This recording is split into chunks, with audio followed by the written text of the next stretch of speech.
Bismillahirrahmanirrahim. Assalamualaikum warahmatullahi wabarakatuh. Alhamdulillahi wa kafa, wassalatu wassalamu ala nabiyil ladzi istafa, amma ba'd. Ayyuhal ikhwan rahimani wa rahimakumullah.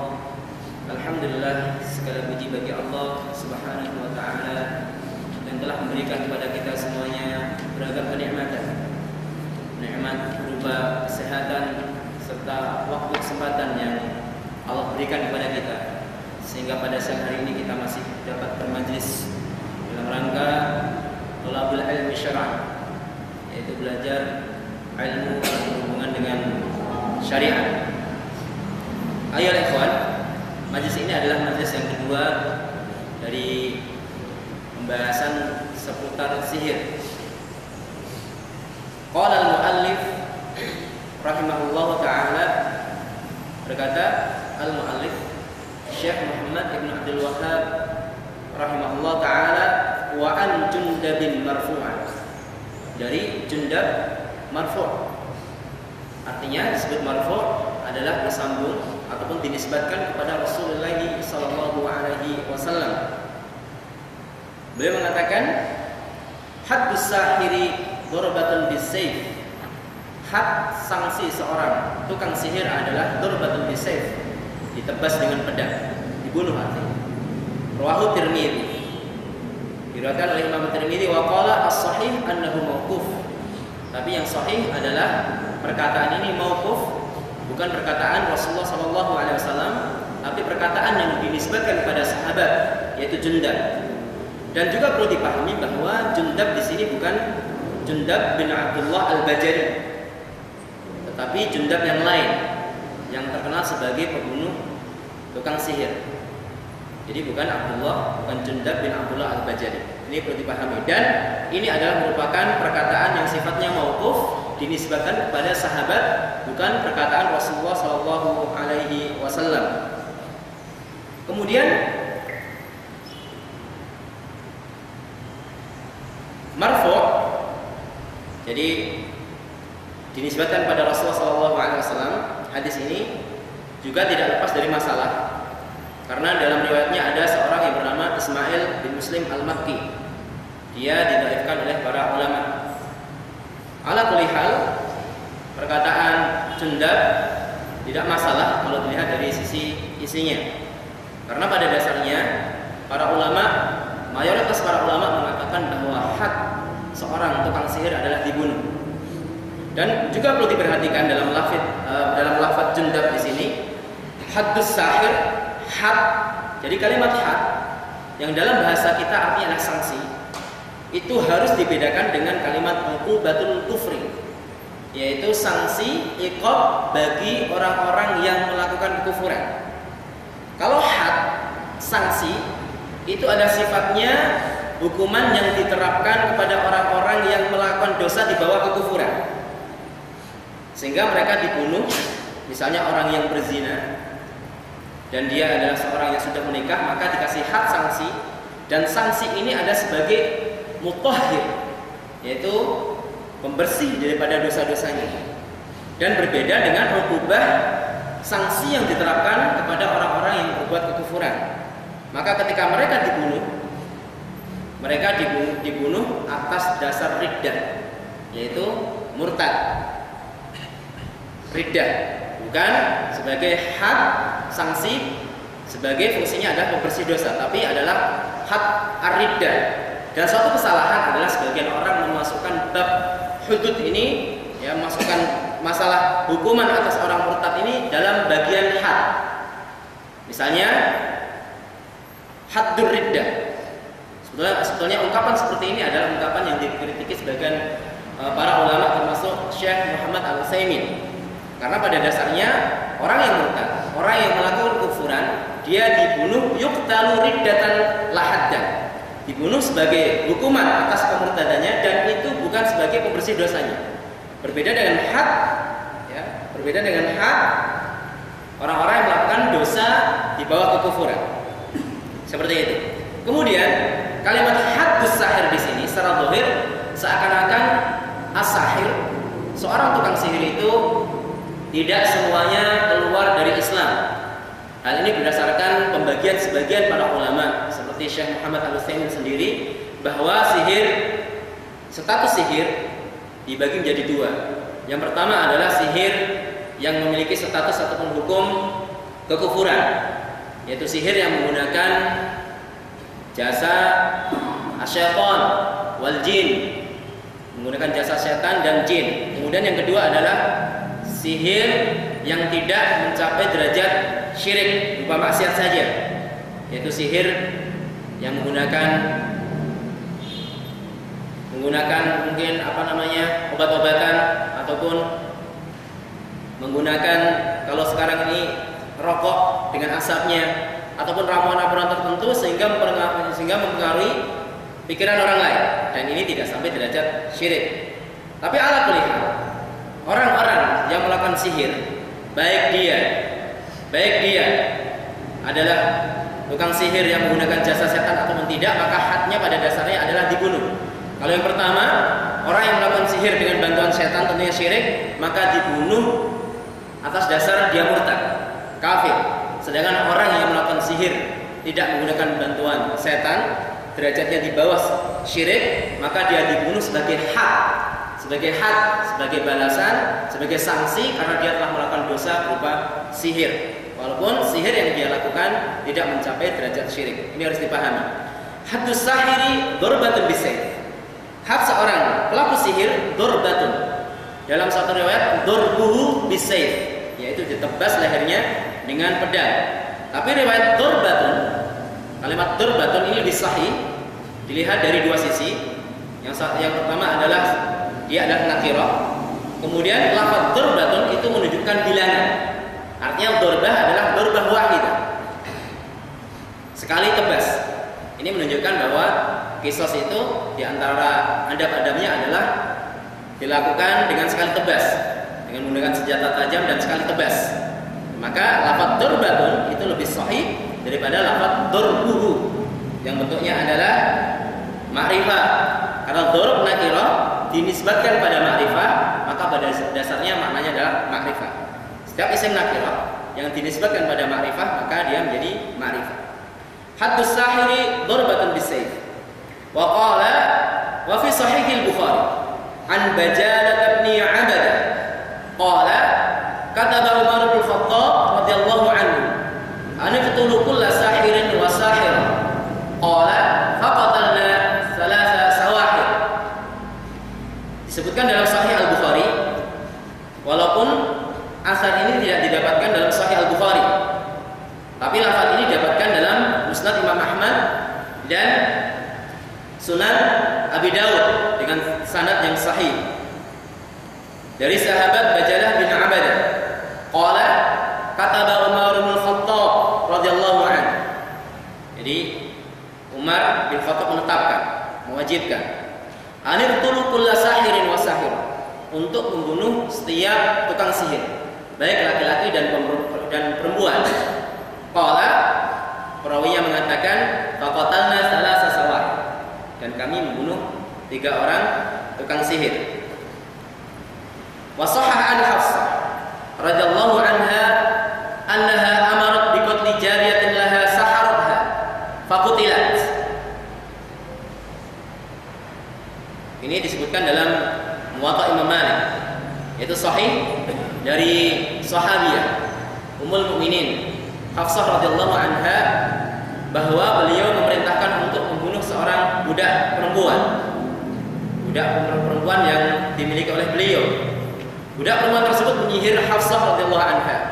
Kemudian dibunuhlah perempuan tersebut yang menyihir Hafsah radhiyallahu anha. Wa kadzalika sahha an Jundab, dan begitu pula sahih riwayat dari Jundab yang disebutkan di pertama tadi.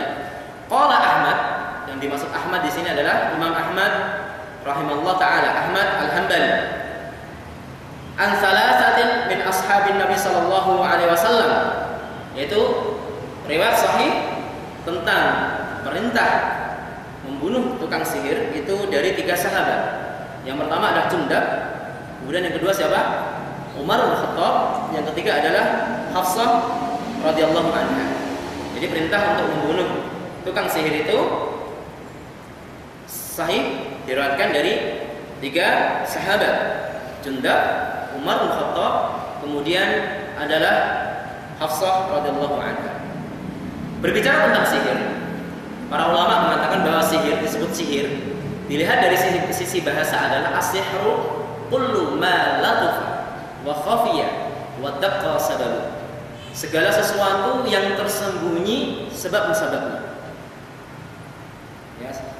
Disebut seperti ini karena biasanya tukang sihir melakukan amalan-amalan, perbuatan-perbuatan sihir itu dalam kondisi yang tersembunyi, tidak diketahui banyak orang. Maka disebut sihir. Kemudian dilihat dari sisi istilah, sebagian ulama mengatakan bahwa as-sihru, sihir adalah al-azaim war-ruqa tu'athiru fil qulub wal abdan wal uqul fayaqtul aw yumarrid aw yufarriq baina az-zawjayn. Yaitu suatu jambi-jambi yang diucapkan yang hal tersebut memberikan pengaruh pada hati manusia, pada fisiknya, ya. Bahkan sihir itu dapat membunuh. Tapi ingat, dia membahayakan biidznillah ta'ala. Tidak mendahului kudrah Allah, masyiah Allah Subhanahu wa ta'ala. Jadi kalau seseorang terbunuh karena sihir, bukan terbunuh pada dasarnya zatnya sihir tersebut, tidak. Zat sihir bukan membunuh pada dasarnya, kecuali dengan izin Allah. Jadi tidak ada istilah dia dibunuh oleh sihir dari tukang sihir yang pada dasarnya ajalnya itu tidak sampai di situ. Tidak seperti itu. Seseorang sudah ditakdirkan bahwa si fulan dibunuh mati karena sihir, itu ada sudah nas ketentuan Allah Subhanahu wa ta'ala. Tapi ta'rif seperti ini, definisi seperti ini dikritisi oleh sebagian para ulama. Di antaranya adalah Imam Asy-Syanqiti dan Al-Imam Asy-Syafi'i dalam kitabnya Al-Um. Karena mereka melihat bahwa sihir itu bukan satu bentuk dan bukan satu macam, memiliki banyak macam dan banyak bentuk. Sehingga ta'rif definisi yang kami bacakan itu tidak jami' mani, tidak mengumpulkan semua hal yang dikandung makna sihir itu sendiri. Sehingga definisi yang kita bacakan bisa kita katakan bahwa definisi tersebut kurang lengkap. Ayolah ikhwan rahimani wa rahimakumullah. Kemudian satu permasalahan lagi, hal sihir haqiqi. Apakah sihir itu adalah sesuatu yang sifatnya hakiki? Terjadi perbedaan pendapat di kalangan para ulama, tapi Ahlu Sunnah wal Jamaah mengatakan al-aslu, saya katakan al-aslu fis sihri wal haqiqah. Pada dasarnya sihir adalah hakikat, nyata. Hal itu didasari dengan 2 alasan. Yang pertama, subutut ta'allumi bih, yaitu sesuatu yang dapat dipelajari. Tidak mungkin sesuatu yang khayal itu dipelajari, tidak mungkin.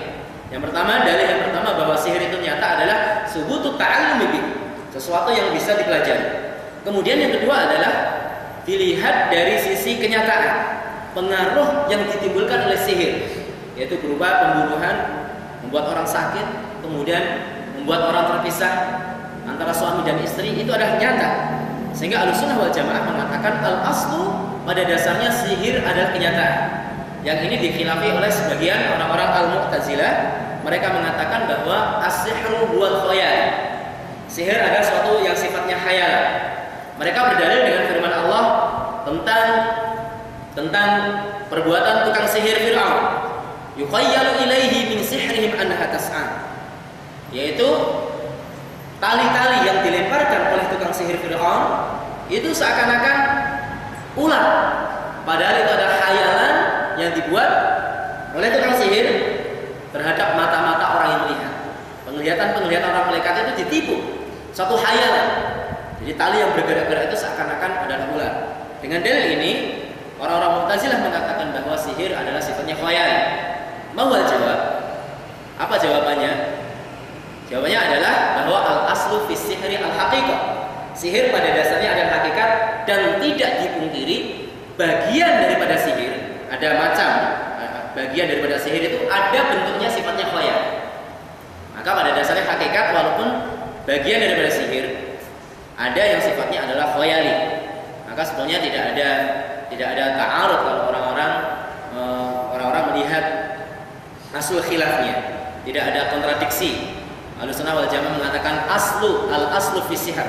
Pokok dasar sihir adalah nyata walaupun tidak dipungkiri ada sebagian sihir Itu bentuknya adalah khayal. Ikhwani rahimani wa rahimakumullah. Kemudian pertanyaan, apakah tukang sihir itu bisa membalik sesuatu benda, merubah suatu benda dari asalnya? Misalnya si fulan, si Hatta dirubah menjadi, jangan tadi yang bilang kambing siapa? Bukan kambing, yang lain. Dirubah menjadi si fulan yang lain. Ataupun saya kasih contoh yang lain. Mikrofon ini, apakah tukang sihir mampu merubah menjadi mentok misalnya, menjadi ayam? Al-jawab la mungkin, tidak mungkin. Yang mampu hal itu hanya Allah Subhanahu wa taala. Cuma masalahnya tukang sihir itu biasanya menjadikan sihir itu di mata orang melihat, seakan-akan mikrofon yang ada di hadapan dia itu adalah ayam ataupun apapun. Seperti itu. Ya, jadi khayalan mata, dan itu tidak dipungkiri. Orang-orang yang mabuk kadang-kadang itu seperti itu, menganggap sesuatu hal itu lain daripada hakikatnya. Kalau di Yaman ada namanya alqot, daun alqot namanya. Kalau di Indonesia disebut teh Arab, tapi itu haram. Orang-orang Indonesia makan teh Arab, tapi orang yang mengkonsumsinya dihukum penjara ya. Larangan, termasuk undang-undang internasional masukkan hal itu bagian daripada narkotika alqot. Ada kasus seseorang mengkonsumsi qot, dikunyah, disimpan di sini, kemudian akhirnya diminum. Dan ada anak kecil, qila. Jadi kabarnya qila wa qala. Ya. Ada anak kecil, anaknya sendiri dikira ular, dia ambil golok dipotong-potong. Ini ada ular masuk rumah. Jadi matanya itu sudah tidak bisa membedakan hakikat, seakan-akan berubah. Dan tukang sihir seperti ini. Jadi membuat seseorang penglihatannya itu tersihir, sehingga mensifati sesuatu tidak sesuai dengan hakikatnya. Dan pada dasarnya hakikat benda tersebut tidak bisa dirubah dari satu bentuk ke bentuk yang lain. Ini. Ikhwani rahimani wa rahimakumullah. Kemudian apa hukum sihir? Jelas sejak awal kita sampaikan bahwa hukum sihir adalah haram. Walaupun tingkat keharamannya berbeda, ada yang sampai derajat syirik, ada yang tidak sampai derajat syirik. Dalil ada jelas, salah satunya adalah firman Allah dalam surat Al-Baqarah ayat 102. Ketika menceritakan tentang sihir, Allah mengatakan wa ma kafara Sulaiman walakinna syayatin kafaru. Sulaiman tidak kafir, tidak kufur, tidak belajar sihir dan tidak mengajarkan sihir. Akan tetapi setanlah mereka yang mengajarkan sihir, mereka yang kufur. Dan sampai sekarang orang-orang yang mengikuti jalan satanik, orang-orang yang mengikuti thariqah, penyembah setan, mereka menisbatkan sihir ini adalah ajaran daripada Nabi Sulaiman alaihissalam. Karena konon dikatakan bahwa ketika penaklukan Baitul Maqdis oleh orang-orang Nasrani, didapatkan di bawah Baitul Maqdis itu ada simpanan buku-buku sihir, dan mereka melajarinya dan mereka mengatakan bahwa sihir ini adalah kepunyaan Sulaiman alaihissalam. Dan ini adalah penisbatan yang tidak benar, jelas dibantah oleh Allah Subhanahu wa taala, wa ma kafara Sulaiman walakinna syayatin kafaru. Bicara tentang sihir, ya, masalah sihir itu tidak bayangan kita adalah tukang sihir yang ada di kampung kita, tidak. Ternyata orang-orang yang memusuhi umat Islam dan bahkan pengikut Dajjal laknatullah alaihi, kebanyakan mereka adalah tukang sihir. Dan konon katanya sekarang mereka sudah mampu berkomunikasi dengan Dajjal dengan cara ritual-ritual yang jelas itu mengandung kesyirikan yang luar biasa. Ya, mengandung kesyirikan yang luar biasa. Dan ini sangat bertentangan dengan ajaran tauhid. Bertentangan dengan ajaran tauhid. Bahkan simbol-simbol sihir, simbol-simbol santanik itu sudah masuk ke wilayah-wilayah tempat ibadah kita, di masjid dan sebagainya. Dan kita harus hati-hati karena simbol sihir itu mengandung sihir. Sehingga kalau kita lihat para penyanyi yang akrab maka simbol sihir itu bisa menyihir para penontonnya. Apapun yang dia lakukan itu benar semuanya. Sudah jelas dia itu pezina, akhlaknya bejat, tapi ada saja pendukungnya. Bahkan di antara pendukung mereka itu pakai kerudung. Allah musta'an. Sudah dicocok hidungnya, kemanapun ikut. Allah musta'an. Ini adalah sihir pada dasarnya. Ayol ikhwan rahimani wa rahimakumullah. Hal itu insya Allah akan kita bahas macam-macam sihir. Apakah ada sihir yang halal? Apakah sihir semua haram? Nanti insya Allah pembahasan setelah pembahasan ini yaitu anwa'us sihir, yaitu macam-macam sihir. Kemudian yang menunjukkan keharaman sihir adalah hadis yang diriwayatkan oleh Abu Hurairah radhiyallahu anhu. Hadis tersebut sudah kita baca juga, yaitu sabda Rasulullah sallallahu alaihi wasallam, "Ijtanibu as-sab'a al-mubiqat." Jauhilah 7 perkara yang merusak. Dan di antara 7 perkara yang merusak itu ada as-sihar, yaitu perbuatan sihir. Al-ikhwan, kemudian hadis juga disebutkan bahwa innar ruqa wat tama'im wat tiwala syirk.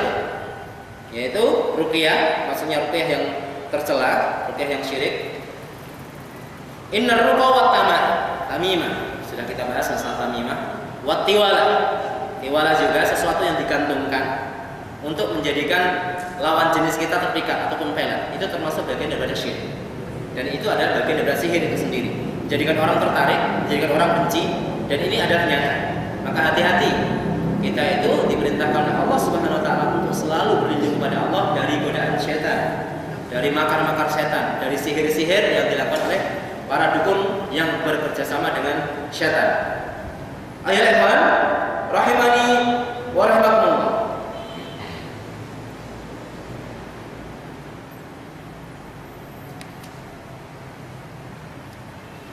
Kemudian permasalahan lagi, hal yajuzu ta'allum sihir. Bolehkah kita itu belajar sihir? Terjadi khilaf juga antara para ulama. Imam Ar-Razi mengatakan jaiz. Bahkan dia mengatakan wajib, bal wajib. Ini pendapat yang syad pada dasarnya. Karena seorang hakim, bagaimana dia bisa menghukumi seseorang yang dibunuh dengan sihir sedangkan dia tidak mengetahui sihir? Maka wajib bagi seorang hakim itu belajar sihir. Ketika dia memutuskan suatu masalah tidak meleset, tahu ilmunya, oh ini tentang sihir, oh ini penyakit, ataupun dia mati karena disebabkan sihir, dia tahu ilmunya. Maka dengan dasar ini Imam Ar-Razi mengatakan bahwa belajar sihir itu hukumnya jaiz wa qad yakun wajiban. Dan kadang-kala dalam kondisi tertentu hukumnya bisa wajib. Orang-orang yang berpendapat dengan pendapat seperti ini menggunakan hadis, tapi hadis ini dhaif, yaitu ta'allamu sihra wa la ta'malu bih. Belajarlah sihir dan jangan diamalkan, tapi hadis ini dhaif, tidak dianggap. Disebutkan hal itu oleh Ibnu Katsir dalam tafsirnya dan beliau membantah Imam Ar-Razi, yaitu perkataan beliau tentang membolehkan belajar sihir. Sedangkan pendapat yang rajih yang dirajihkan oleh para ulama di antaranya adalah Al-Imam Asy-Syanqiti dan Al-Imam Muhammad Al-Utsaimin. Mereka mengatakan bahwa sihir adalah haram belajarnya karena li'anna mabda' at-ta'allumi fi sihri kufrun walau lam yu'mal bih. Pada dasarnya hukum belajar sihir itu haram walaupun tidak diajarkan. Maka ujian Allah kepada manusia ketika diturunkan malaikat sebelum mengajarkan sihir, malaikat mengatakan apa? Ala takfur, jangan kufur. Ya, karena pada dasarnya adalah belajar sihir itu adalah kekufuran. Kemudian permasalahan qatlus sahir, hukum membunuh tukang sihir. Al-Imam Ibnu Qudamah Al-Maqdisi menyebutkan dalam kitab Al-Mughni, setelah beliau menyebutkan asar dari Umar, beliau mengatakan bahwa ini adalah bagian ijma', dan maksud ijma' di sini adalah ijma'us sahabah wajibnya membunuh tukang sihir. Dan ini adalah yang dimaksud pembunuhan secara mutlak, baik tukang sihir tersebut adalah tukang sihir yang amalannya sampai derajat syirik ataupun tukang sihir yang amalnya tidak sampai derajat syirik. Kemudian kalau orang-orang yang melakukan sihir sampai derajat syirik, maka dia dibunuh atas dasar riddah murtad. Sedangkan orang yang melakukan sihir tapi sihirnya tidak sampai derajat syirik, maka dia dibunuh atas dasar had. Seperti orang yang melakukan zina. Orang yang melakukan zina, ya orang yang sudah menikah dan permasalahan itu sudah sampai ke hakim, ataupun seorang yang mencuri sampai nisabnya dan permasalahan itu sampai ke hakim, maka dia dibunuh di had, tidak boleh ditolak lagi. Kecuali permasalahan had yang belum sampai diangkat ke mahkamah, itu bisa diselesaikan secara kekeluargaan. Tapi kalau masalah itu sudah disampaikan kepada pihak penguasa, itu tidak bisa ditolak lagi. Sudah dipotong tangannya, dijilid seperti itu. Tapi kalau permasalahan itu belum sampai diangkat ke mahkamah, ya sudah, secara keluargaan saja. Mafi muskilah, tidak masalah. Ya, dan inti permasalahannya adalah yang berhubungan dengan tukang sihir. Jadi secara umum mereka dibunuh, baik tukang sihir yang sampai derajatnya sihirnya itu pada kesyirikan ataupun tidak. Kalau sampai pada syirikan maka dia dibunuh atas dasar murtad. Maka sudah dibunuh, tidak disolati dan tidak dikuburkan bersama kuburan kaum muslimin. Sedangkan orang yang tukang sihir yang melakukan sihirnya tidak sampai kepada kesyirikan, maka dia dibunuh atas dasar had sanksi karena dia melakukan dosa sihir. Tapi tetap dia dibunuh, tapi masih disolati dan dikuburkan bersama kaum muslimin. Karena pada dasarnya dia dibunuh atas dasar had sanksi perbuatannya tersebut. Seperti perbuatan-perbuatan yang lain berupa dosa besar, zina ataupun mencuri. Pendapat yang kedua adalah seperti pendapat Al-Imam Asy-Syafi'i dan imam yang lain, bahwa yang pertama tidak ada muskilah, yaitu sihir yang berhubungan dengan perbuatan syirik maka dibunuh. Tapi orang yang melakukan sihir yang tidak sampai derajat kesyirikan maka itu diserahkan pada imam penguasa, ditakzir, dipenjara ataupun lain sebagainya. Namun pendapat yang rajih adalah pendapat yang pertama, karena sihir pada dasarnya bukan masalah perbuatan itu sendiri. Artinya bukan perbuatan yang berhubungan dengan pelakunya saja, tapi sihir berhubungan dengan orang lain. Dia membahayakan orang lain, dia bisa menyihir orang lain, dia bisa menjadikan orang itu terluka, bisa menjadikan orang itu terkena mara bahaya. Maka dengan ini tetap tukang sihir itu dibunuh, baik sihirnya itu mencapai derajat kesyirikan ataupun tidak. Kemudian satu permasalahan lagi, bolehkah membunuh tukang sihir tanpa harus diajukan ke mahkamah atau ke penguasa? Ini jadi masalah. Tapi ada asar jelas Jundab, salah satu sahabat itu membunuh tukang sihir tanpa diangkat ke khilafah ataupun ke pemerintahan. Ya, para ulama mengatakan jaiz, boleh. Syaratnya adalah ketika tidak menimbulkan madarat yang besar. Ya, madarat yang besar. Madarat yang lebih besar muncul maka hukumnya haram. Apalagi dobit ukuran tukang sihir gak jelas. Karena sekarang kita dikelabui pakaiannya seperti Ustadz tukang nangkap jin masukkan botol kan. Ini tukang sihir atau ustadz, kadang-kadang kita tidak bisa bedakan. Kecuali orang-orang yang betul-betul diberi rahmat dari Allah berupa pengetahuan agama. Ya, ini ustadz. Maka kalau antum datang ke kampung ataupun sebagian ikhwan pulang kampung akan ditanya, gimana nih bisa nangkap jin dan berapa jin yang ditangkap? Jadi susah jawabnya karena masyarakat sudah dikelabui. Seperti itu. Ya. Kalau di sini menimbulkan satu madarat, ya, tidak jelas suatu dobit ukuran, ya, seseorang itu tukang sihir atau tidak, nanti malah menimbulkan satu madarat, satu orang dibunuh. Oh itu tukang sihir, tujuh lagi, itu pakai peci tukang sihir, pakai peci mana kan? Repot.